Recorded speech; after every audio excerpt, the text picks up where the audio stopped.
الاهلي كسب الوداد وبدر بنون كسب مين؟ بدر بنون كسب مين؟ بن شرقي.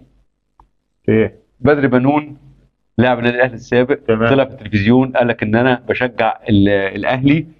بدر بنون انت عارف طبعا تمام. كان بيلعب في الرجاء وطلع في التلفزيونات ايوه. وراح باسم النادي الاهلي وقال ان بشجع النادي الاهلي بحراره واتمنى فوز النادي الاهلي بالبطوله. توقع فوز النادي الاهلي عشان خبراته.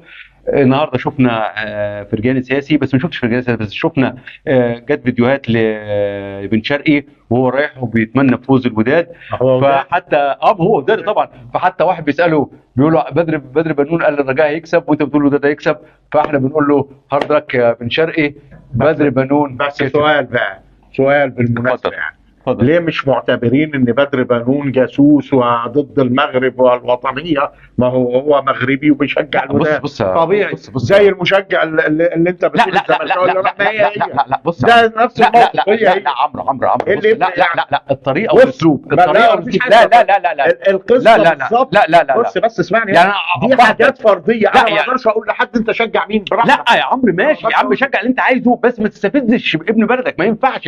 يعني واحد اهبل روح ابن بعالم زي الرقاصه. يا عم بسالك سؤال وبدر بنون ما استفزش. يا عم بدر بنون ابن بلده ده بيقول اتمنى فوز النادي الاهلي. ازاي يقول كده وهو يا عم عادي يا سيدي مثلا يعني بالمنطق ده. انا على فكره مع ده. انا يا سيدي انا مع ده، بس الطريقه ازاي دي ما ينفعش استفز يا عم. دي تساوي دي يا عم. لا اذا رافض دي يبقى لا يا عم. لا الطريقه يعني انا اروح للعيبه الزمالك او اروح البس فانلة الوداد واقعد مع جمهور الوداد واقعد اشجعهم. لا انا اتمنى اقول فوز، لكن اعتبر ان النهائي الزمالك اعتبر النهائي الزمالك وراح لاعب من النادي الاهلي لاعب من النادي الاهلي راح لبس فانلة الزمالك والوداد، راح قعد مع الوداد وقال لهم اتمنى مثلا فوزكم. كنت هتزعل يلبس فانلة؟ لا مثلا لا زي اللي عمله بدر بنون. لا بدر بنون ما لبسش فانلة. ما اتكلمش على لبس يا عمرو هتزعل يا عمرو. انا مع فكره ان تشجيع لكل نادي يعني تشجيع الانديه ده شيء ما فيهوش خيانه عظمى. يعني انا قلت لك قبل كده لما كان الزمالك وصن داونز وكان 2016 انا قلت ما اتمنىش الزمالك يكسب علشان خاطر ما يقربش من النادي الاهلي على بطولاته، بس دي كانت وجهه نظري. ازاي يعني احنا كده نقول كده؟ لا طبعا. لا يا عمرو ما دي ممثل مصر احنا وراه. انا ورا ممثل مصر ايا كان هو مين.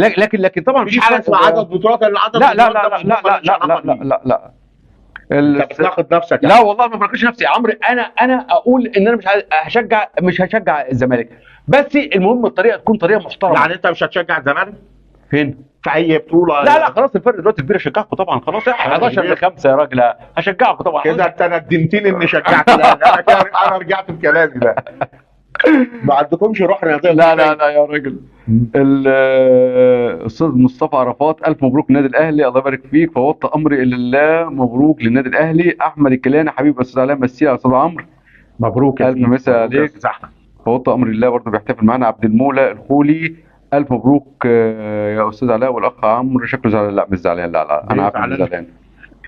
محمد عزام الجمهودي بدر لاعب اهلاوي طبعا. بدر بنون لاعب اهلاوي مغربي. ما احنا بنتكلم على الجنسيه. مصطفى عرفات الف مبروك للنادي الاهلي والاهلي فوق الجميع. المباراه عمرو الاجواء كانت ساخنه جدا بجد يعني. يعني الحدث ده طبيعي بطولة افريقيا فطبيعي لازم تبقى المنافسه شديده. ما دي كان الحكم عمرو بقى ايه؟ الحكم كان عصبي برضه. انا شايف ان الحكم بصراحه يعني شديده وبتكلم بامانه. الحكم ما كانش على مستوى المباراه رغم انه خبراته بملاك ده تسيمبا ده وانا الاثيوبي خبراته المفروض كبيره ودي اخر مباراه ليه افريقيه. لا مش اخر مباراه خلاص. لا خلاص هم مدوا له اعتبروه من حكام النخبه في افريقيا ومدوا له سنتين تاني. يعني هو فعلا كان اداؤه كان سيء جدا. هم قالوا فعلا ان دي اخر مباراه ليه، لكن بعد كده رجعوا وقالوا ان هم هيعتبروا مش هيبقى حكم يعني كده، لا هيبقى حكم من النخبه اللي هو الحكم اللي هو يستعينوا بيه بالقطعه يعني، لكن مدوا له مده سنتين يعني. تمام. بس انا شايف انه اداؤه سيء جدا. ما عرفش يحزم المباراه. لعب اللعيبه كان متهاون مع بعض اللعيبه كتير جدا هنا وهنا. العاب كتيره كانت قراراته عكسيه، ما فرضش حمايه كافيه للاعيبه الاهلي في الشوط الاول، ضياع الوقت، كان سايب اللعيبه تضيع وقت. لا انا شايف انه بصراحه الحكم دون المستوى، وعلامه استفهام كبيره جدا للتحكيم الافريقي في مباراه زي دي. ده نهائي افريقيا، يعني المفروض نهائي كبير جدا العالم كله بيشوفه، فبالتالي لازم يخرج كان باداء تحكيمي افضل من كده بكتير. يعني راجل بالخبرات دي وادار اكتر من نهائي، يعني ده تقريبا رابع نهائي افريقي يديره، فالمفروض يكون عنده خبرات. بس واضح واضح انه كان النهارده متوتر زي اللعيبه. شفت النهارده طريقه كلامه، وحتى كان بيحاول يبتسم عشان يهدي الامور، لكن تنشنت اللعيبه خلته